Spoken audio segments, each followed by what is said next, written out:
Hello and thanks for joining us tonight. People in Baldwin County are still recovering from a tornado that ripped through town back in March, leaving damaged churches and homes in its wake. Now we're learning they won't be getting any federal help. The Federal Emergency Management Agency says the county didn't qualify. Jessica Cha explains why and shares how folks have been doing ever since the storm.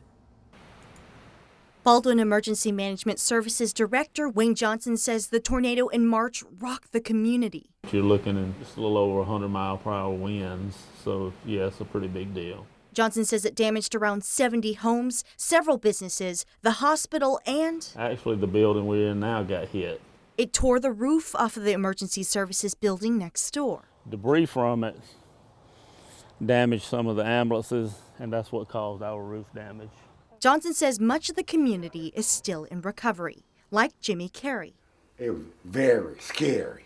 Carey, who's been living in this home for 50 years, says a tree crashed into his home, It come like a train. crushing the back rooms. Johnson says they applied for federal aid, hoping to get funds to help people repair. You would apply through GEMA, and then they, of course, present the case to FEMA. Johnson says they applied for both public assistance to help repair government buildings and individual assistance to help families, people, and businesses. Well, every X does represent a person. They paired with Troup County that was hit by a tornado on the same day. Unfortunately, we didn't meet the minimum threshold. He says the Federal Emergency Management Agency says 2 counties didn't meet the minimum requirement of $19 million worth of damage combined. It's kind of disheartening.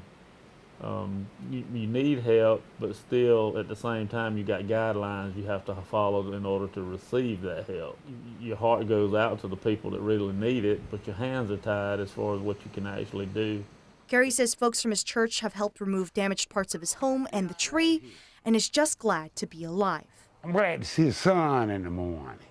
I love beautiful days. I don't love cloudy days. In Milledgeville, Jessica Cha, 13 WMAZ News. EMA Director Johnson says they're still trying to help the community by applying for assistance through the Federal Small Business Administration. He says they could at least get some low-interest loans that way, which would help people. He says they've not yet heard back from the Small Business Association.